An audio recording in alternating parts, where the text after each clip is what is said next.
पाकिस्तान को दुनिया भर में बेनकाब करने की है तैयारी। आज विदेश जाने वाले 7 में से 3 प्रतिनिधि मंडल को ब्रीफ करेंगे विदेश सचिव। 21 मई से होगी डेलीगेशन के दौरों की शुरुआत। कांग्रेस ने केंद्र सरकार पर आरोप लगाया, मोदी सरकार की अब तक की विदेश कूटनीति पूरी तरह से फेल। मजबूरन सर्वदलीय प्रतिनिधि मंडल भेजकर छवि सुधारने की कोशिश कर रही है सरकार। सीडीएस जनरल चौहान ने सूरतगढ़ नलिया सैन्य ठिकानों का दौरा किया। उच्च स्तर की तैयारियों के लिए सैनिकों की सराहना भी की। पाकिस्तान ने दोनों ही सैन्य ठिकानों पर की थी हमले की कोशिश।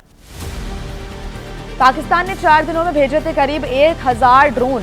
सेना ने नाकाम की भारतीय रडार पता करने की पाकिस्तानी कोशिश। जवाबी हमले में पाकिस्तानी रडार जाम कर तबाह कर दिए थे पाक ठिकाने। स्वर्ण मंदिर को निशाना बनाना चाहता था Pakistan. DG army air defence ने कहा कि सेना ने मार गिराए सभी ड्रोन। धार्मिक स्थलों पर हमला कर अराजकता फैलाना चाहता था पाकिस्तान। स्वर्ण मंदिर के मुख्य ग्रंथी ने सेना का पूरा सहयोग किया। परिसर में तैनात की गई एयर डिफेंस गन सेना की मदद के लिए पहली बार बंद हुई थी गोल्डन टेंपल की लाइट्स।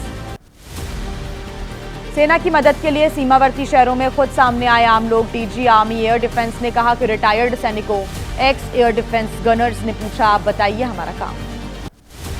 ऑपरेशन सिंदूर से पाकिस्तान को काफी नुकसान पहुंचा। एलओसी की फॉरवर्ड पोस्ट पर पहुंचा एबीपी न्यूज। कुपवाड़ा की इसी जगह से तबाह की गई थी पाकिस्तानी सेना की चौकियां।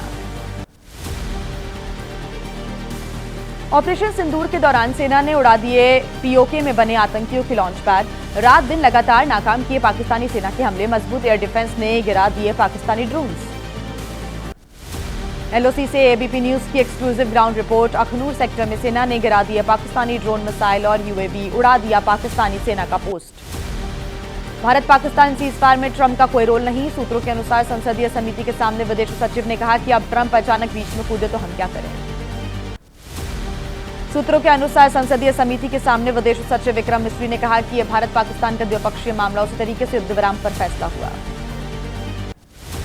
संसद की स्थायी समिति को विदेश मंत्री विक्रम मिस्री ने दी जानकारी। सूत्रों के अनुसार तुर्की के साथ संबंधों पर कहा कि भारत के तुर्की के साथ कभी संबंध अच्छे नहीं रहे।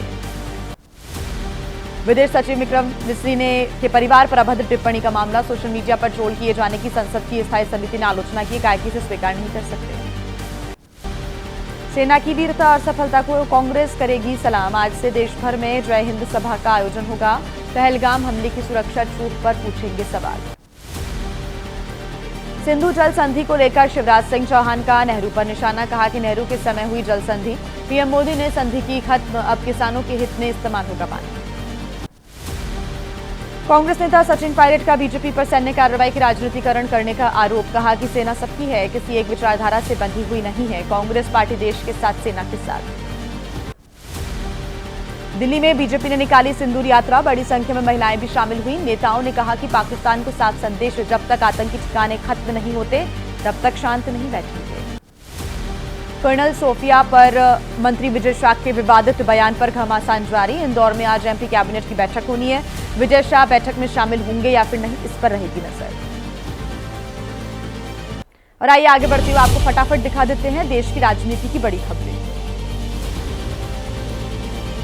रक्षा मंत्री राजनाथ सिंह आज अपने संसदीय क्षेत्र लखनऊ का दौरा करेंगे। ऑपरेशन सिंदूर की सफलता के बाद पहली बार पहुंचेंगे लखनऊ। बीजेपी कार्यकर्ता करेंगे भव्य स्वागत। कर्नाटक में सिद्धारमैया सरकार के 2 साल पूरे हुए। विजयनगर में आयोजित रैली को करेंगे संबोधित। Rahul Gandhi, CM Siddaramaiah, deputy CM Shiv Kumar सहित कांग्रेस के बड़े नेता कार्यक्रम में रहेंगे मौजूद। एनसीपी अजित पवार गुट के विधायक छगन भुजबल आज लेंगे मंत्री पद की शपथ। धनंजय मुंडे के इस्तीफे के बाद खाली हुआ था फूड एंड सिविल सप्लाईज विभाग। वन नेशन वन इलेक्शन पर बनी जेपीसी का महाराष्ट्र दौरा खत्म हुआ। समिति के अध्यक्ष पीपी चौधरी ने कहा कि एक लोकसभा विधानसभा चुनाव होने से धन और मानव संसाधनों की भारी बचत होगी। बीजेपी सांसद का राहुल के पोस्ट पर निशाना। सांसद ब्रिजलाल ने कहा कि ये सवाल कि भारत ने कितने खोए विमान, बहुत ही अपरिपक्व सवाल। क्यों अभी जारी है ऑपरेशन सिंदूर? राहुल ने पूछा भारत ने कितने विमान खोए। डीएमके नेता टीकेएस ने राहुल का समर्थन किया। कहा कि जब बीजेपी किसी चीज में होती है तो शामिल नहीं करती है, उसकी बात नहीं होने देती संसद में बहस। बीजेपी नेता गौरव वल्लभ का राहुल और ममता बनर्जी पर निशाना। कहा राहुल पूछे पाकिस्तान के कितने विमान गिरे। ममता को यूसुफ पठान से पता नहीं क्या परेशानी है। बीजेपी के आरजेडी पर सियासी हमले जारी हैं। पटना में जारी किया लालू वर्सेस एनडीए सरकार का दूसरा वीडियो। टैगलाइन दी बाप बेटे का घोटाला अपार, भूलेगा नहीं बिहार। नीतीश कुमार के गृह जिले नालंदा में राहुल गांधी का दौरा। 27 मई को अति पिछड़ा वर्ग सम्मेलन में शामिल हो सकते हैं राहुल। 5 महीने में 5वीं बार पहुंचेंगे बिहार। केंद्रीय मंत्री गिरिराज सिंह ने कांग्रेस आरजेडी पर साधा निशाना। कहा, बिहार में फिर बनेगी एनडीए की सरकार, भ्रम फैलाने वालों की बंद हो जाएगी जुबान। आईएएस अफसर पर पिस्टल तानने वाले बीजेपी विधायक की सदस्यता पर संग्राम। नेता प्रतिपक्ष टीकाराम जूली ने कहा, राहुल की 24 घंटे में सदस्यता रद्द, लेकिन 20 दिन बाद भी विधायक पर एक्शन नहीं हुआ। और आइए अब आपको देश से जुड़ी अहम खबरें हम दिखाते हैं फटाफट अंदाज में।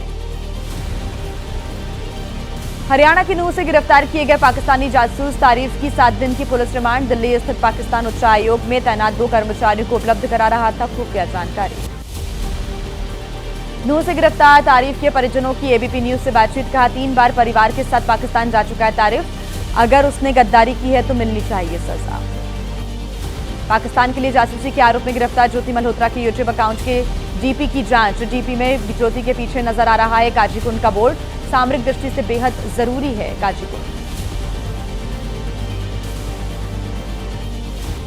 गुजरात के वलसाड में समुद्र तट पर दिखी संदिग्ध बोट। जाफराबाद के तट पर देखी गई ये नाव। पुलिस ने नाव में सवार 3 लोगों को हिरासत में लिया।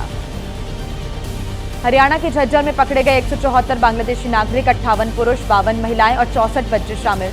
जल्द ही इनको बांग्लादेश डिपोर्ट किया जाएगा। दिल्ली पुलिस ने किया एनसीईआरटी की नकली किताबें छापने वाले रैकेट का भंडाफोड़। शाहदरा में दुकान पर छापेमारी में मिली नकली एनसीईआरटी किताबें। पुलिस ने 2 लोगों को अरेस्ट किया।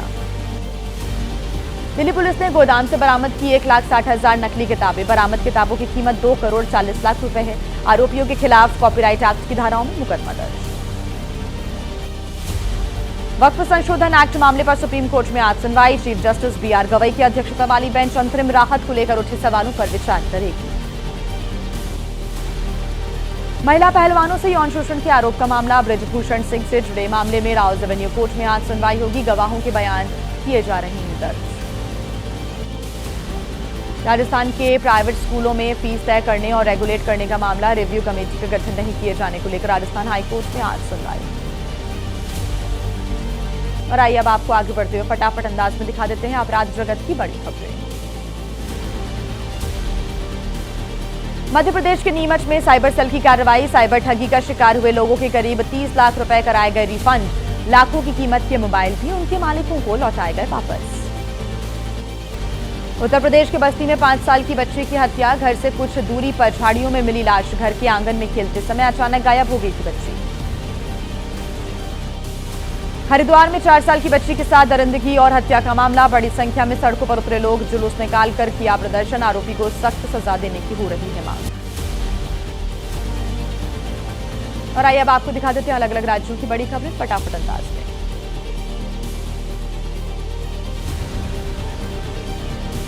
गुरुग्राम में फर्नीचर के गोदाम में लगी भीषण आग। भीषण आग की वजह से मौके पर पहुंची फायर ब्रिगेड की 20 गाड़ियां।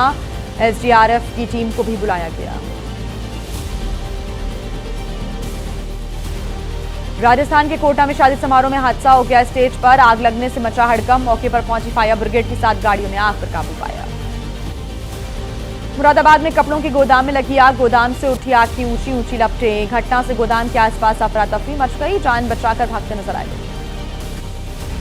राजस्थान के अलवर में बाबा मोहन राम मंदिर के पास दुकानों में लगी आग। शॉर्ट सर्किट से लगी आग में 10 दुकानें जलकर खाक। 1.5 घंटे की मशक्कत के बाद आग बुझ पाई। राजस्थान का सिरोही में हाईवे पर दौड़ रही कार में अचानक आग लग गई। कार सवार लोगों ने किस तरह से बाहर निकलकर अपनी जान बचाई। आसपास मौजूद लोगों ने टैंकरों की मदद से आग बुझाने का प्रयास किया। मुंबई के बोरीवली वेस्ट में धंसी सड़क। एकसर मेट्रो स्टेशन के नीचे सड़क में बना हुआ है बहुत बड़ा गड्ढा। एहतियात के तौर पर ट्रैफिक पुलिस ने डाइवर्ट कर दिया है ट्रैफिक। उत्तराखंड में बर्ड फ्लू को लेकर अलर्ट जारी। कार्बेट और राजाजी नेशनल पार्क में जारी रखी जा रही है विशेष निगरानी। जू में जानवरों के खाने की साफ सफाई का ध्यान रखा जा रहा है। जंगल में भी बढ़ाई गई गश्त। केदारनाथ दर्शन करने वाले यात्रियों का आंकड़ा 4 लाख के पार पहुंचा। खराब मौसम के बावजूद बड़ी संख्या में तीर्थयात्री आ रहे हैं। मंदिर परिसर में यात्रियों की काफी भीड़ है।